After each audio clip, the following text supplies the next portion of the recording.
ಪ್ರಸಂಗ ಆಗ್ತದೆ ಅಂತ ಹೋಗಿ ಬಿಟ್ಟೆ ನಾನು. ಏನಾಯ್ತು? ಹೋದ್ಮೇಲೆ ಗೊತ್ತಾಯ್ತು, ಹೋದ್ರೆ ಅದಕ್ಕೆ ಪ್ರಸಂಗ ಆಗ್ತದೆ. ಯಾಕೆ? ಯಾರು ಬಂದ್ರು ಬಿಡು, ಅವನನ್ನು ಬಿಡ್ಬೇಡ. ಅದೇ ಮೋಸ. ಏನ್ ಮೋಸ? ಅವ ಅಂದ್ರೆ ಯಾರು ಅಂತ ಬೇಡ ಹೇಳಿದೆ. ಅವ ಅಂದ್ರೆ ಯಾರು ಅಂತಲೇ ಗೊತ್ತಾಗ್ತದೆ. ವರ್ಷ ನಮ್ಮಲ್ಲಿ ಅಂತ ಹೆಸರಿನವರೇ ಇಲ್ಲ. ಅವ ಹೇಳುವಂತ ಒಂದು ಹೆಸರು ಇಟ್ಕೊಂಡವರು ಹಾಗಲ್ವಾ?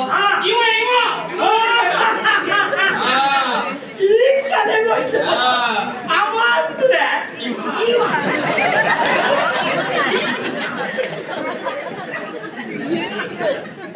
ಇವನ ಅಲ್ಲ. ಮತ್ತೆ ನೀವು ಅವ ಅಂದ್ರೆ ಇವ ಅಂದ್ರೆ ನಾವು ಹೊರಟೆ ಅವ ಇವ ಗೊತ್ತಾಯ್ತು. ಈ ಕೆಲಸ ಆ ಕರಿಯನನ್ನ ಬಿಡಬೇಡ. ಓ ಕರೀನ ನಮ್ಮ ಕುಪ್ಪನ್ ತಮ್ಮ. ಯಾವ ಕಾರಣಕ್ಕೋಗ್ಬಿಟ್ಟಿಗೆ ನನಗೂ ಅವನ ಸಿಟಿ ನೀವು ಹೇಳಿದ್ದು ಒಳ್ಳೇದಾಯ್ತು. ನಮ್ಮ ಕುಪ್ಪನ್ ತಮ್ಮ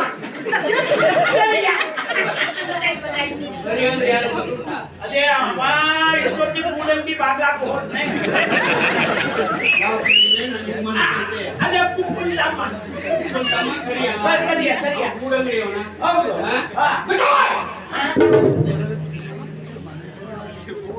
ಬೆನ್ನಿಗೆ ಬಿಟ್ಟವ ಕೃಷ್ಣ. ಅಂದ್ರೆ ಕರಿಯ, ಕರಿಯ ಅಂದ್ರೆ ಕೃಷ್ಣ. ಕೃಷ್ಣ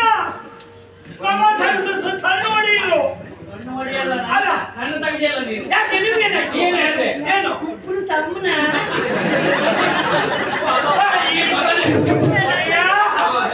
ನಾಳೆನೇ ನೀವು ಆ ಹೆಸರು ಇಟ್ಕೊಂಡ್ರು ಒಂದು ದಿವಸ ಹಾಗಲ್ಲ. ಅಂತ ಅಭಿಮಾನ ನಿಮ್ಮೇಲೆ ಇಟ್ಕೊಂಡು ಹಾಗೆ ಹೇಳ್ತಾ ನಾನು ಆ ಕುಪ್ಪ ಅಂತ ಹಾಕಿದೆ ಅವರಿಗೆ ಕೂಡಂತೀವ. ಅಲ್ಲ ಅಲ್ಲ ಅಲ್ಲ, ಅಂದ್ರೆ ಕೃಷ್ಣ ಅಂದ್ರೆ ಕರಿಯ, ಕರಿಯ ಅಂದ್ರೆ ಕೃಷ್ಣ. ಮತ್ತೆ ಯಾರು ಇಲ್ಲ. ಅಲ್ಲ ನಮ್ಗೆಲ್ಲ ನೀಲಮೇಘ ಶ್ಯಾಮ ಹೀಗೆಲ್ಲ ಹೇಳಿದ್ರು. ಅದೆಲ್ಲ ಸಾಹಿತಿಗಳ ಮಾತಾಗೆ. ಓ ಈ ಸಾಹಿತ್ಯದಲ್ಲಿ ಮಕ್ಕಳು ಸರಿ ಹೇಳುದಿಲ್ಲ. ನೀವೇ ಅದಕ್ಕೆ ವ್ಯಾಖ್ಯಾನ ಕೊಡುವುದಕ್ಕೆ ನೀಲಮೇಘ ಶ್ಯಾಮ. ಸ್ವಲ್ಪ ಅಗತ್ಯಕ್ಕಿಂತ ಹೆಚ್ಚಿಗೆ ಹೇಳ್ತೀವಿ ಅಂತ. ಒಬ್ಬರ ಮೇಲೆ ಏನಾದ್ರು ಬರೆಯಲು ಪ್ರಾರಂಭ ಮಾಡಿದ್ರೆ ಅವ್ರು ಜೀವಮಾನ ಮಾಡಿದ್ದೆಲ್ಲ ಬರ್ತಿದ್ದಾರೆ. ರವಿ ಮಾಡಿಸಿರೋದು ಕಾಣದೆ ಹೋದ್ರು ಕವಿ ಕಾಣ್ತಾನೆ. ಅದನ್ನೆಲ್ಲ ಮಾಡಿದ್ದಾರೆ. ಅಲ್ಲ ಊರನ್ನು ನಾನು ತಡೆಯುವುದು ಒಡೆಯ ಮಾಡಿಕೊಂಡೆ. ಅಲ್ಲ ನೀವು ಹೀಗೆ ಯಾವತ್ತೂ ಹೇಳಿದವರಲ್ಲ. ಈಗ ನಾನೇ ಹೇಳ್ತೇನೆ. ಇವತ್ತು ಆಡಿದ್ದು ನೀವೇ. ಆದ್ರೆ ಏನು ನೀವೇ ಮಾತಾಡ್ತಾ ಇದ್ರ ಒಡೆಯ.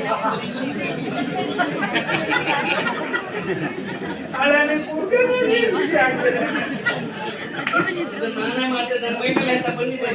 ಅದೇ ನೀವು ಕಾಯಿ ಹೊಡೆಸ್ಲಿಲ್ವಾ ಅಂತ.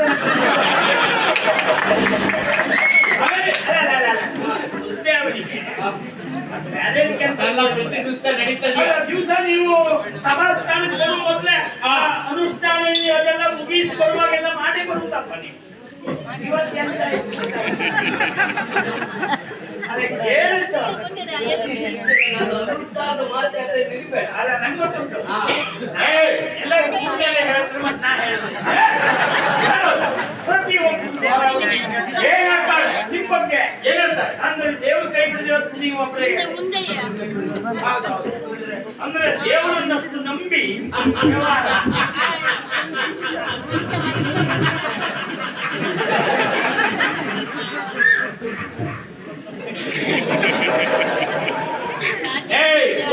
ಹೋಗಿ ಬಾಗಿಲಲ್ಲಿ ನಿಂತ್ಕೊಳ್ಬೇಕು. ಅವ ಬಂದನ ಆಗೇನು ಅವನ ಏನು ವಿಚಾರ ಮಾಡುದಲ್ಲ ನೀನು.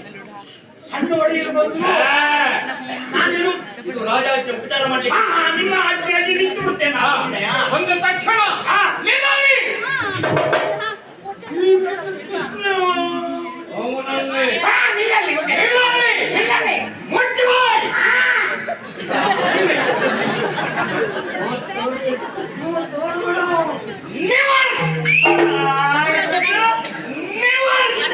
ನೀವು ಹೋಗುತ್ತಲ್ಲ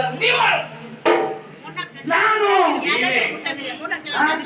ಯಾರು ಹೇಳು ನೀವು ಹೇಳ್ತಾ ಇದ್ರಿ ನಾನು ಹೇಳಿದ್ದೇನೆ ಅಂತ ಹೇಳ್ಬೇಕು ಅಂತ ನಾನು ಹೇಳಿದಾಗೆ ಇದು ನಂಗೆಲ್ಲ ಕೈಕಾಲು ಹೀಗೆ ನಡುವೆ. ಇಲ್ವಾ? ಸ್ವಲ್ಪ ಬದಲಾವಣೆ ಮಾಡ್ಲಿಲ್ವಾ? ಹಾ. ನನ್ನ ಸ್ವಂತದ್ದಲ್ಲ, ಹಾ. ನಿಮ್ಮದು. ಹಾ. ಅಷ್ಟೇ ಹೇಳಿ ಹಾ. ಅವರನ್ನು ನಿಮ್ಮಷ್ಟು ಹೇಳ್ಬೇಕು. ಆಚೆ ಕಳಿಸ್ಬೇಕು, ಇಲ್ಲಿ ಈಚೆ ಬರ್ಲಿಕ್ಕೆ ಬಿಡ್ಲಿಕ್ಕಿಲ್ಲ. ಇಲ್ಲ, ಎಲ್ಲಿಯಾದ್ರೂ ತಪ್ಪಿ ಕೊಂದ ಅಂತಾದ್ರೆ ಹಾ. ನಿನ್ನ ತಲೆ ಇಲ್ಲ ಒಡೆಯ. ನೀವು ಕಳಿಸ್ರಿ. ಹಾ. ನಮಗೆ ಹಾ. ಯಾರು ಬಂದ್ರಿ?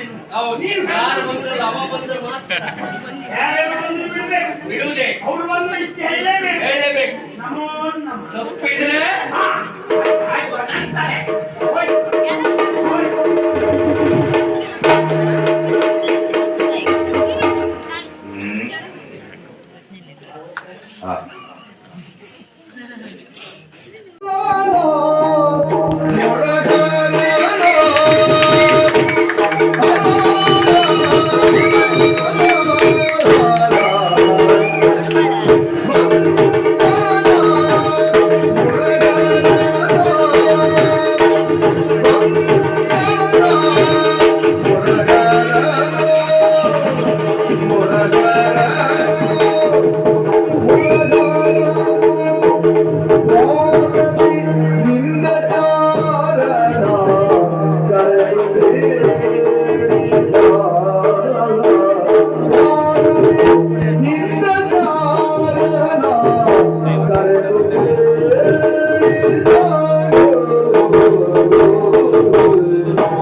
ಕಾಲು ಬಿಡ್ತೇನೆ, ಇಲ್ಲೇ ಹೋದ್ರೆ ಇವತ್ತು ಇಲ್ಲೇ ತಪ್ಪಾಯ್ತು.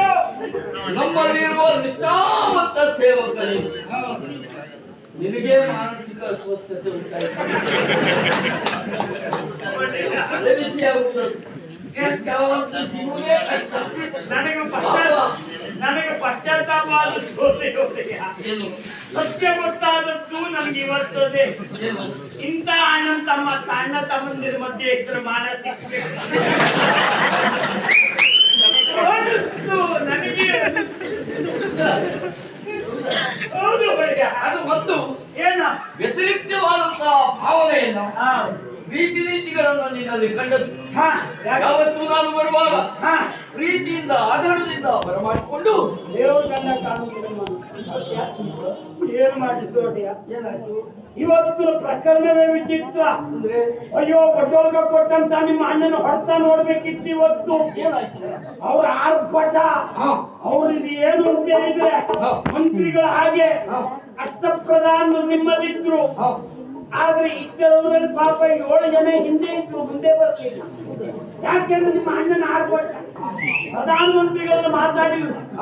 ಅಲ್ಲಿಂದ ನೋಡಿ ಒಂದು ಬೆಂಕಿ ಅಂತ ಹೇಳಿದ್ರೆ ಹಾಗೀಗಲ್ಲ, ಇಡೀ ಸಭಾಸ್ಥಾನದ ಕಂಬ ಎಲ್ಲ ನಡಲಿಕ್ಕೆ ಶುರುವಾಗಿದೆ. ಏನು ಹಲಾಗಿದ ಹಿಡ್ಕೊಂಡು ತಿನ್ನಿಸ್ತಾರೆ. ಹಾಗೆ ಇಷ್ಟ ಬಂದ ತಕ್ಷಣ ನನ್ನನ್ನು ಕರೆದು ಯಾರು ಬರೀ ಬರೀ ಕೇಳೋನಿಗೆ ಹೋಗ್ ಕಾಲಿಗೆ ಬಿದ್ದೆ. ಸರಿ ಅಲ್ಲಿಂದ ತಕೊಳ್ಳಿ ಎಂತ ಇದ್ದದ್ದು ಎಲ್ಲ ಇವತ್ತು ಪೂರ್ತಿ ಒಕ್ಕರನೆ ಇಲ್ಲೇ ಹೋದ ಭಾಗದಲ್ಲಿದ್ದವನು ಕರೆ ಅಂತ ಕರೆಸ್ಕೊಂಡು ಈಗಲ್ಲಿ ಹೇಳ್ಬೇಕು ನೀವೇ ಕಾರಣ ಇಷ್ಟಿರಬಹುದು. ಹಾ ಈಗ ಕೆಲವು ಸರಿ ಸಿಟ್ಟು ಅತಿಯಾದಾಗ ಹಾ ನಾವು ಏನು ಮಾಡ್ತೇವೆ? ಹಾ